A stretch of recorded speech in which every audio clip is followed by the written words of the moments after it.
இருக்கிறார்கள். அவர்கள் என்னுடைய குடும்ப சார்பாக நான் வாழ்த்தி வரவேற்றுக் கொள்கிறேன். நாம் யாவரும் ஜெபத்திற்கு கூட காத்திருப்போம்.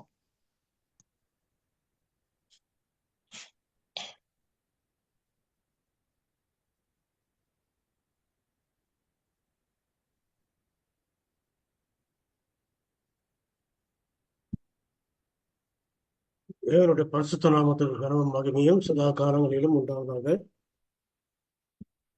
மீண்டும் ஒரு புதிய காலையை தேவன் நமக்கு கொடுத்த கிருபைக்காக நாம் முதலாவது அவருக்கு நன்றி செலுத்திக் கொள்வோம்.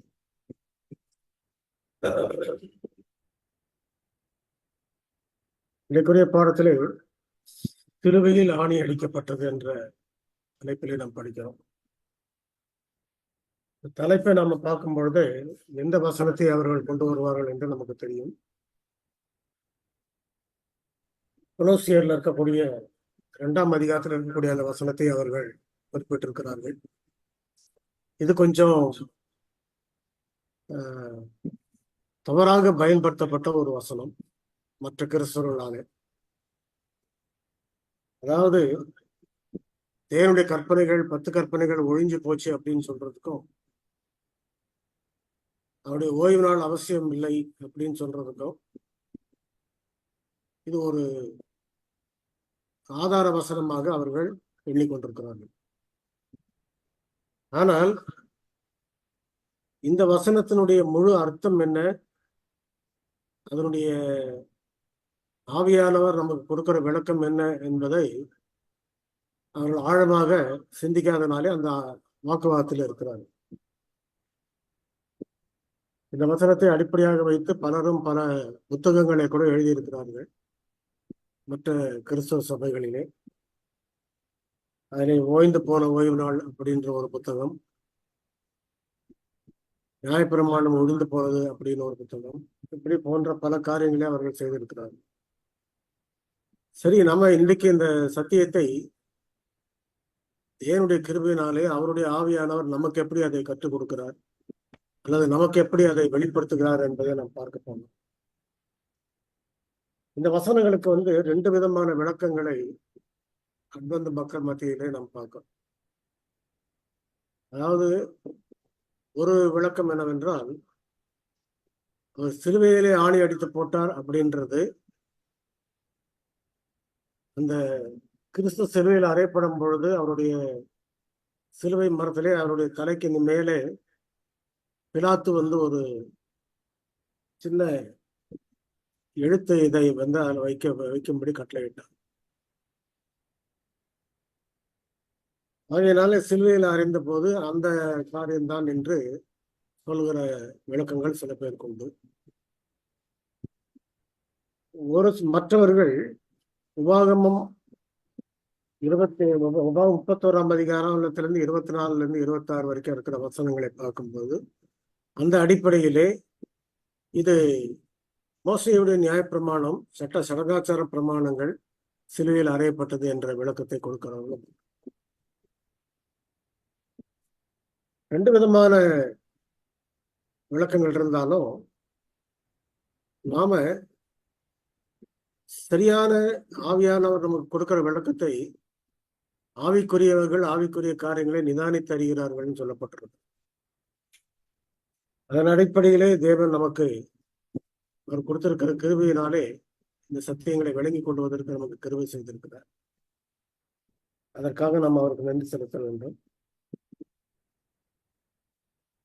இதுல நம்ம பார்க்கக்கூடிய காரியம், முதலாவது சொல்லப்பட்ட ஒரு காரணம், அந்த சிலுவையிலே மேலே தொங்கவிடப்பட்ட அந்த எழுத்து பிரதி, அந்த விளக்கத்தை பார்க்கும் பொழுது நம்ம ஒரு உண்மையை, அடிப்படை உண்மையை நம்ம வேதாகமத்தை ஆராயும் போது தெரிந்து கொள்ள வேண்டும். அதாவது தீர்க்க தரிசனங்கள் மட்டுமே ஒரு மறைபொருளான அர்த்தத்தை உடையவதாக காணப்படல. அநேக வேத வசனங்கள் சிம்பாலிக் விளக்கங்களாக தான் இருக்கிறது. எல்லாவற்றிலுமே கிறிஸ்து அதை தான் சொல்லுவார். உதாரணமாக பார்க்கும் பொழுது, இந்த சமாரிய பெண்ணிடத்திலே அவர் பேசும் பொழுது அந்த குடிக்கக்கூடிய தண்ணீரை பற்றி அந்த பெண் பேசுகிறாள். கிறிஸ்து பேசும் பொழுது, நான் கொடுக்கும் தண்ணீரை குடிப்பவனுக்கோ ஒரு காலம் தாகம் உண்டாகாது அப்படின்ற. கிறிஸ்து சொல்லும் பொழுது எந்த தண்ணீரை பற்றி சொல்லுகிறார்? ஜீவ தண்ணீரை பற்றி சொல்லுகிறார். அந்த ஜீவ தண்ணீரை குறித்த ஒரு விளக்கத்தை அவர் கொடுக்கும் பொழுது இப்படி ஒரு மறைபொருளாக அதை கொடுக்கிறார். அதே போலதான் வேதாகமத்திலே அநேக காரியங்கள் ஒரு உள் அர்த்தத்தோட, ஆவிக்குரிய அர்த்தத்தோட தான் சொல்லப்பட்டிருக்கிறது. அவைகளை புரிந்து கொள்வது, ஞானமாக புரிந்து கொள்ள வேண்டும் என்பதுதான் தேவனுடைய திட்டம். அதே போல வெளிப்படுத்தல நம்ம பார்க்கக்கூடிய சில காரியங்கள், ஞானம் உள்ள மனம் இதிலே விளங்கும் அப்படின்னு சொல்லப்பட்டிருக்கிறது. அப்போ அதன் அர்த்தத்தை புரிந்து கொள்வதற்கு எந்த ஞானம் தேவைப்படுகிறது? பரலோக ஞானம் தேவைப்படுகிறது. பரலோக ஞானம் தேவைப்படும் பொழுது அந்த ஆவிக்குரியவர்கள் ஆவிக்குரிய காரியங்களோடு அதை சம்பந்தப்படுத்தி அதை நிதானித்து கண்டுபிடிக்கிறார்கள். இதுதான் அந்த அனுபவம். அப்படி இருக்கும் பொழுது இது அந்த சிலுவையினுடைய தலைக்கு மேல் தொங்கவிடப்பட்ட அந்த எழுத்து பதாகை அது சரியான அர்த்தமாக பொருந்தாது. சிலுவையிலே ஆணி அடிக்கப்பட்டது எது? இன்னைக்கு மற்ற கிறிஸ்தவர்கள் சொல்லக்கூடிய விளக்கங்கள் இதேதான். தேவனுடைய 10 கற்பனைகள் ஆணி அடிக்கப்பட்டாயிடுச்சு. பிரமாணம் தேவனுடைய நியாயப்பிரமாணம் சிலுவையில் அடைக்கப்பட்டாயிடுச்சு. அப்படி இதுல நியாயப்பிரமாணம் என்ற வார்த்தை வேதாகமத்திலே பல இடங்களிலே வருகிறது. இந்த நியாயப்பிரமாண புஸ்தகத்தின்படி, இந்த நியாயப்பிரமாணத்தின்படி அப்படின்னு சொல்லி பல இடங்களிலே வருகிறது. நியாயப்பிரமாணம் என்று சொல்லும் பொழுது 2 நியாயப்பிரமாணங்கள் இருக்கிறது என்பதை அவர்கள் கவனிப்பதை தவறுகிறார்கள். ஒரு நியாயப்பிரமாணம் மோசேயுடைய கையினாலே எழுதப்பட்ட சடகாச்சார பிரமாணம். இன்னொரு நியாயப்பிரமாணம் உடன்படிக்கை பெட்டி உள்ளே வைக்கப்பட்டிருந்த அவருடைய 10 கற்பனைகளாகிய நியாயப்பிரமாணம். நியாயப்பிரமாணம் என்ற வார்த்தை அது நியாயமானது அப்படின்றது அர்த்தம். அதுக்கு நியாயமான ஒரு சட்டம் அப்படின்றது தான் அதுக்கு விளக்கம். ஆனால் அதே நேரத்தில் மோசேயுடைய சடங்காச்சார பிரமாணங்களும் நியாயமாக இருந்தது. தேவனுடைய 10 கற்பனைகளும் நியாயமாக இருந்தது. ஆனால் மோசேயுடைய சடங்காச்சார பிரமாணங்கள் நியாயமாக இருந்தாலும் கூட அவைகள் கிறிஸ்து வரும் வரை நிழலாட்டமாக இருக்கிறது. கிறிஸ்து வந்த போது அந்த நியாயப்பிரமாணங்கள் ஒழிந்து அது நம்ம வேறு ஒரு புதிய உடன்படிக்கைக்குள்ள கொண்டு போயிடுச்சு. இதை அவர்கள் சரியாக புரிந்து கொள்றதும் கிடையாது. அது அந்த அளவுக்கு அவர்கள் விளக்கங்களை அவர்கள் பார்ப்பதும் கிடையாது. அதனால என்ன சொல்லப்பட்டிருக்கிறது? நாம வேதாகமத்திலே உபாகமம் 31ஆம் அதிகாரம் 24, 26 வரை கொஞ்சம் எடுத்தவர்கள் வாசிக்கலாம். உபாகமம் 31ஆவது அதிகாரம்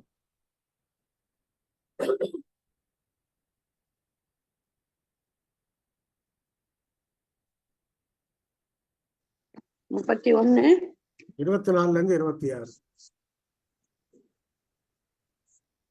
மோசே இந்த நியாயப்பிரமாணத்தின் வார்த்தைகள் முழுவதையும் ஒரு புஸ்தகத்திலே எழுதி முடித்த பின்பு மோசே கர்த்தருடைய உடன்படிக்கை பெட்டியை சுமக்கிற லேவியரை நோக்கி, நீங்கள் இந்த நியாயப்பிரமாண புஸ்தகத்தை எடுத்து அதை உங்கள் தேவனாய கர்த்தருடைய உடன்படிக்கை பெட்டியின் பக்கத்திலே வையுங்கள். அங்கே அது உனக்கு விரோதமாக சாட்சியாய் இருக்கும். உடன்படிக்கை பெட்டியின் பக்கத்திலே வையுங்கள் அப்படின்ற. உடன்படிக்கை பெட்டிக்கு உள்ள என்ன இருந்தது? அவருடைய 10 கற்பனைகள் இருந்தது. கற்பலகைகளிலே எழுதிப்பட்டு கொடுக்கப்பட்ட, மோசையிடம் கொடுக்கப்பட்ட அந்த 10 கற்பனை. 10 கற்பனை உடன்படிக்கை பெட்டிக்கு உள்ள இருக்கிறது. அதுதான் அடிப்படை. அது பரலோகத்தினுடைய சட்டத்துக்கு அது அடிப்படை. இந்த சடங்காச்சார பிரமாணம் எங்க வைத்து எழுதியிருக்கிறார் என்றால், அதை எழுதி உடன்படிக்கை பெட்டிக்கு பக்கத்திலே வைத்திருக்கிறார். உள்ளே இருக்கக்கூடிய கற்பனைகள், 10 கற்பனைகள் ஒழிந்து போவதற்கு வாய்ப்பில்லை. அது நிரந்தரமானது. அது நிரந்தரமானது என்பதை வெளிப்படுத்தல நம்ம படிக்கிறோம். கர்த்தருடைய நாளில் ஆவிக்குள்ளானேன் அப்படின்னு சொல்லி வெளிப்படுத்தல யோவான் தீர்க்கதரிசி ஆரம்பிக்கும் பொழுது, தேவனுடைய ஆலயத்திலே உடன்படிக்கை பெட்டியை பார்த்தேன் அப்படின்றார். அப்ப இங்க இருந்து உடன்படிக்கை பெட்டி அங்கதான் இருக்கிறது. அந்த உடன்படிக்கை பெட்டிக்குள்ள அந்த 10 கற்பனைகள் அப்படியே தான் இருக்குது. ஆனா இங்க இருந்து மோசையுடைய நியாயப்பிரமாண புத்தகம் உடன்படிக்கை பெட்டிக்கு பக்கத்துல வைத்திருந்தது, அங்க கிடையாது. அதை ஏன் அதை எடுத்து விட்டார்? அது கிறிஸ்து வரும் வரைக்கும் ஒரு நிழலாட்டமான ஒரு சட்டங்கள் அல்லது நிழலாட்டமான ஒரு பிரமாணங்கள். இந்த பிரமாணங்களின் அடிப்படையில தான் ஆண்டவர் என்ன சொல்லுகிறார்? அவைகளை உடன்படிக்கை பெட்டியின் பக்கத்திலே வையுங்கள் அப்படின்னு சொல்லி. சரி, பக்கத்திலே வைக்கப்பட்ட காரியங்கள்ல என்ன இருந்தது? அவைகள் கிறிஸ்து சிலுவையில் அறையப்படும் வரை இந்த நிழலாட்டமாக செய்யப்பட்ட சடங்காச்சார பிரமாணங்களை மட்டும்தான் அதில் குறிப்பிடப்பட்டது. பலி செலுத்தப்படுவது, விருத்த சேதனம் பண்ணுவது, அடுத்தது சில சட்ட திட்டங்கள் அங்கு கொடுக்கப்பட்டிருந்தது, சில ஆரோக்கிய சட்ட திட்டங்கள் கொடுக்கப்பட்டிருந்தது. இவைகள் எல்லாம் சடங்காச்சார பிரமாணங்களாக நமக்கு கொடுக்கப்பட்டது.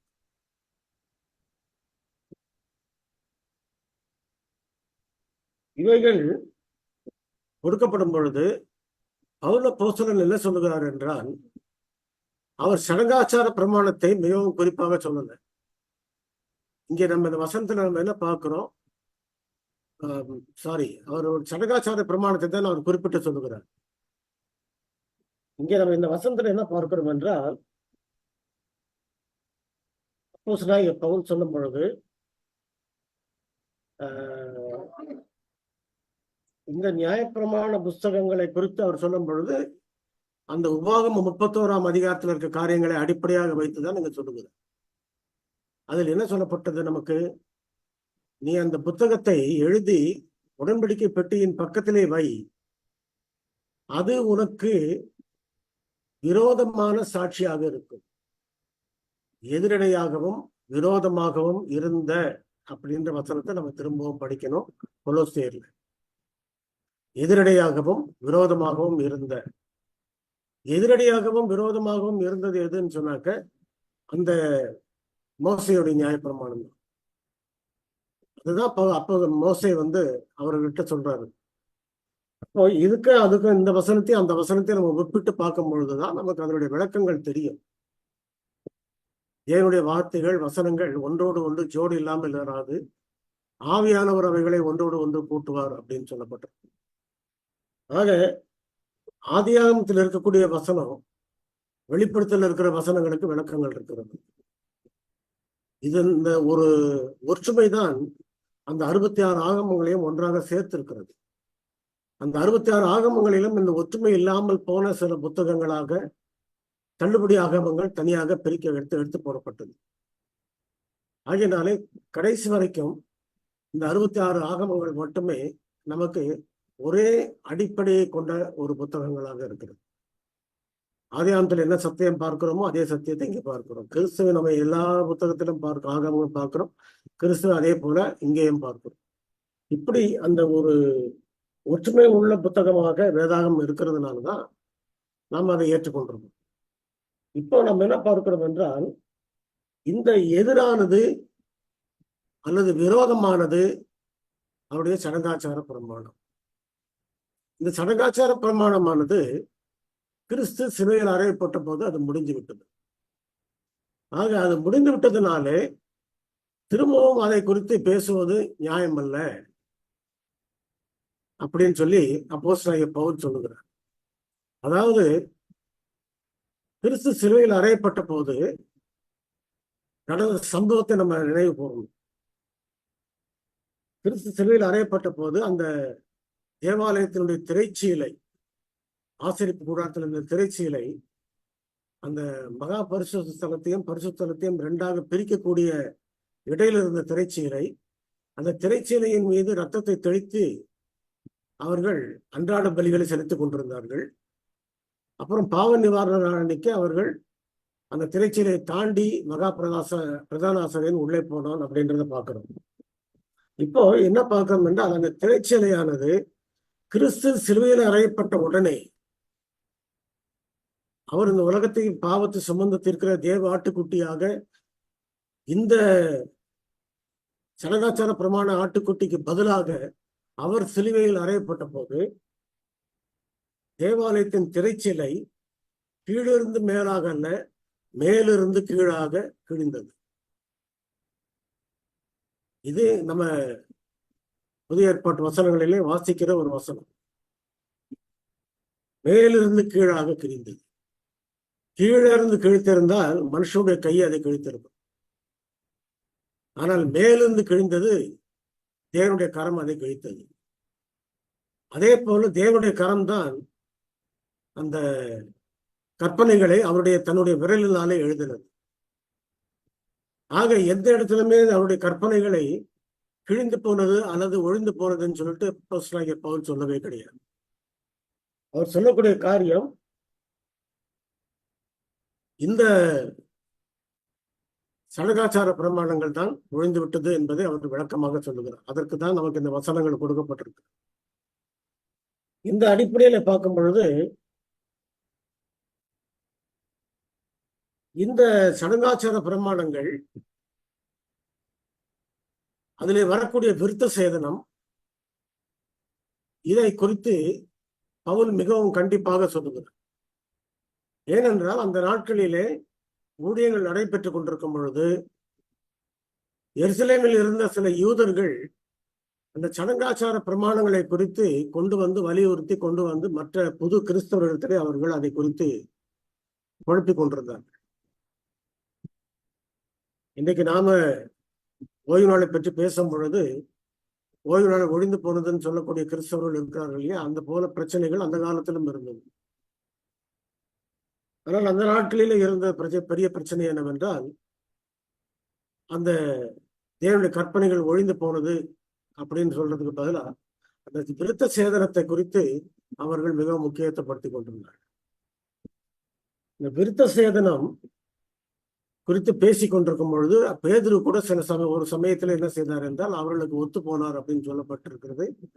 அதன் காரணமாக அப்போஸ்தலனாகிய பவுல் பேதுருவை கடித்துக் கொண்டதையும் நாம் பார்க்கிறோம். ஆக இந்த விருத்த சேதனம் என்றால் என்ன அர்த்தம் என்பதை அப்போஸ்தலனாகிய பவுல் சொல்லும் பொழுது, அதே கொலோசியர்ல 2ஆம் அதிகாரத்துல 11ஆம் வசனத்தை கொஞ்சம் வாசிங்க.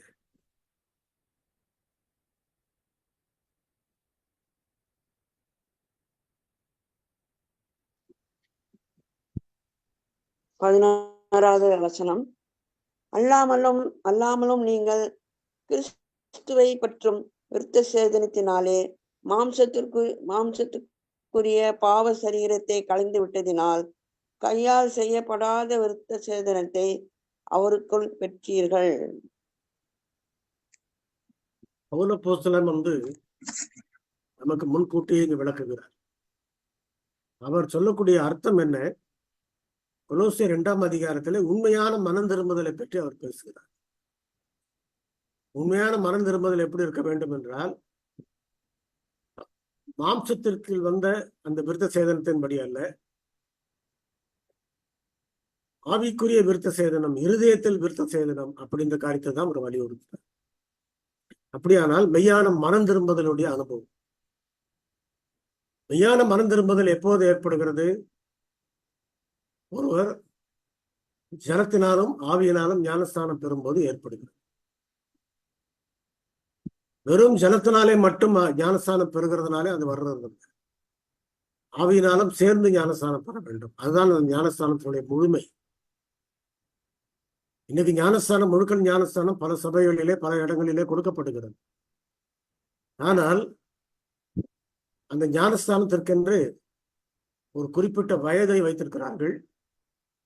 இந்த ஞானஸ்தானத்திற்கென்று சில விதிமுறைகள் வைத்திருக்கிறார்கள். அவைகள் வசனத்தின் அடிப்படையிலே நாம் அதை செய்து கொண்டு வருகிறோம். அதிலே அனுபவம் இல்லாத சிறுபிள்ளை ஞானஸ்தானம் என்று கத்தோலிக்க மார்க்கத்திலே கொடுக்கிறார்கள். அந்த ஞானஸ்தானத்தினாலே அங்கு மனம் திரும்புதல் ஏற்பட போவது கிடையாது. அதை அவர்கள் தவறான ஒரு காரியமாக இன்றைக்கும் பயன்படுத்திக் கொண்டிருக்கிறார். இதனால் நம்ம மேல பார்க்கிறோம் என்றால், ஞானஸ்தானம் எப்படி இருக்க வேண்டும்? ஜலத்தினாலும் ஆவியினாலும் பெற வேண்டும். ஜலத்தினாலும் ஆவியினாலும் பெற வேண்டும் என்றால் முழுகல் ஞானஸ்தானம் கொடுக்கப்படுகிறது. அதற்கு அடுத்தபடியாக பரிசுத்த ஆவியினாலே அவர்கள் நிரப்பப்பட வேண்டும். அதாவது அவருடைய வசனத்தை நாம் விசுவாசித்த காலத்திலே, ஏற்றுக்கொண்ட காலத்திலே நாமும் அவருடைய ஆவியினாலே முத்திரை போடப்பட்டோம் அப்படின்றார். ஆக அந்த ஆவியினாலே நிரப்பப்பட்ட ஒரு அனுபவமும் ஞானஸ்தானம் பெற்ற அனுபவம் ரெண்டும் சேர்ந்துதான் முழுமையான ஒரு ஞானஸ்தானம். ஆக வெறும் முழுக்கல் ஞானஸ்தானம் மட்டும் நான் பெற்றிருக்கிறேன், ஆகையினாலே நான் அங்கத்தினராக இருக்கிறேன் என்று நம்ம சொல்ல முடியாது. தேவனுடைய சபையிலே இங்கே அங்கத்தினராக இருக்கிறோம் என்றால், நீங்கள் பூமியிலே எதை கட்டுவீர்களோ அது பரலோகத்திலும் கட்டப்பட்டிருக்கும். நீங்கள் பூமியிலே எவைகளை கட்டவிழ்ப்பீர்களோ அவைகள் பரலோகத்திலும் கட்டவிழ்க்கப்பட்டிருக்கும். பூமியிலே அந்த ஞானஸ்தானத்திலே அவர்கள் பரலோகத்தினுடைய சபையிலே அங்கத்தினர்கள் ஆவதற்கு ஆவியினாலும் அவர்கள் ஞானஸ்தானம் பெற்றிருக்க வேண்டும். ஆக இந்த ரெண்டு காரியத்தையும் அடிப்படையாக வைத்துதான் ஞானஸ்தானம் கொடுக்கப்படுகிறது. இந்த ஞானஸ்தானத்தை குறித்து தான் அப்போஸ்தலனாகிய பவுல் விளக்குகிறார். அந்த விளக்கத்திலே அவர் சொல்லும் பொழுது, நீங்கள் ஆவியினாலே ஞானஸ்தானம் விருத்த சேதனம் பெற்றிருக்கணும், இருதயத்திலே விருத்த சேதனம் பெற்றிருக்கணும் என்ற காரியத்தை அவர் வலியுறுத்துகிறார். அப்படியானால் அந்த விருத்த சேதனத்தை நீங்கள் கலைந்து போட்டுட்டீங்க. மாம்சத்திலே வந்த விருத்த சேதனம் என்னவென்றால், பழைய பாவங்களையும் பழைய குற்றங்களையும் பழைய தீமைகளையும் எல்லாவற்றையும் கலந்து போட்டாச்சு. இனிமேல் பட்டு உங்களுக்கு அந்த இது கிடையாது, தேவையில்லை. இப்பொழுது நீங்கள் கீழ்ப்படிய வேண்டியது இருதயத்துக்குள்ளே ஒரு விருத்த சேதனம், அதாவது மெய்யான மனம் திரும்புதலாலே ஏற்படக்கூடிய ஒரு கிறிஸ்தவ மாற்றம். இதை குறித்துதான் அப்போஸ்தலனாகிய பவுல் கொலோசியர் 2ஆம் அதிகாரத்திலே மிகவும் தெளிவாக அவர் சொல்லிக்கிட்டார். அதை திரும்பவும் அவர்களுக்கு விளக்கம் கொடுப்பதற்காக, கொலோசியருக்கு கொடுப்பதற்காக.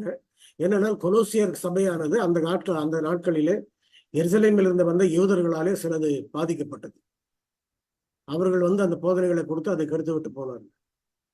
இப்படி போன்ற அந்த அடிப்படை சத்தியங்களை கெடுக்கக்கூடிய மற்ற சபையாளர்களுடைய காரியங்களை நான் பல இடங்களில் அனுபவித்து பார்த்திருக்கிறேன். பலவிதமான தர்க்கங்களையும் வாக்குவாதங்களையும் அவர்கள் செய்வார்கள்.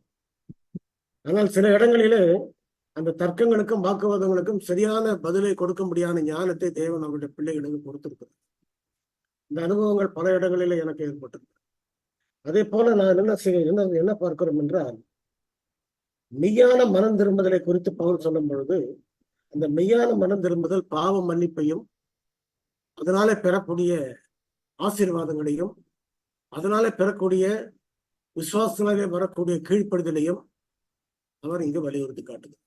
ஆக பவுல் அப்போஸ்தலனுடைய நிருபங்களை முழுவதுமாக நீங்க பார்த்தீர்களானால், ஆரம்பம் முதல் கடைசி வரைக்கும் சிலுவையில் அறையப்பட்ட கிறிஸ்து, அந்த கிறிஸ்துவுடைய மரணத்தினாலே பாவ மன்னிப்பு, அந்த மன்னிப்பு ஏற்படுகிறதுனாலே கிடைக்கக்கூடிய ஆசீர்வாதமாக அந்த கீழ்ப்படுதல், அதற்கு பிறகு நம்ம கிறிஸ்துவின் நீதியை நம்ம நிறைவேற்றுவர்களாக இருக்கிறோம். கிறிஸ்துவின் நீதியின் வசனத்தை தரித்துக் கொள்கிறோம். இந்த ஒரே அடிப்படையில் தான் அவருடைய முழு நிருபங்களும் காணப்படுகிறது. இதை அவர்கள் புரிந்து கொள்ளாதபடிக்கு அநேகர் தவறான காரியங்களை சொல்லுகிறார்கள். பேதுரு அதை பற்றி சொல்லும் போது என்ன சொல்லுகிறார்? அவன் மிகுந்த கல்வி ஞானம் உள்ளவனா இருக்கிறபடியினாலே, கல்விமானா இருக்கிறபடியினாலே அவன் எழுதுகிறதை அறிகிறதுக்கு அரிதாயிருக்கிறது. எப்பவுமே பவுல் அப்போஸ்தலனுடைய ஒரு நிருபங்கள் ஒரு பிலாசபிக்கல் ரைட்டிங் தான் எல்லாமே. அதுல எல்லாமே உள்ள அர்த்தங்கள் நிறைய இருக்கும். அவருடைய முறை மற்றவர்களோடு அவர் பேசக்கூடிய முறை, வேதாகம வசனங்களை எடுத்து கொடுக்கக்கூடிய முறை மற்ற அப்போஸ்தலரை விட இவருக்கு கொஞ்சம் வித்தியாசமா இருக்கு. காரணம் என்னென்றால் அவர் மிகுந்த கல்விமான், ஞானம் உள்ளவர். அவருடைய படிப்பு அவருடைய விளக்கங்கள், அவருடைய பிரசங்கங்கள் அந்த பரலோக ஞானத்தோட புரிந்து கொண்டால்தான் அதை புரிந்து கொள்ள முடியும். அதனால அப்ப பேதுரு சொல்லும் பொழுது என்ன சொல்லுகிறார்? கல்லாதவர்கள்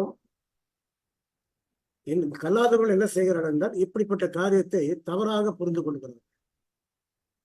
அந்த தவறாக புரிந்து கொள்வதற்கு காரணம் அவருடைய ஆழர்த்தமான அதாவது ஆவிக்குரிய அர்த்தத்தோடு கூடிய விளக்கங்களை அநேகர் புரிந்து கொள்ளாமல் போவது.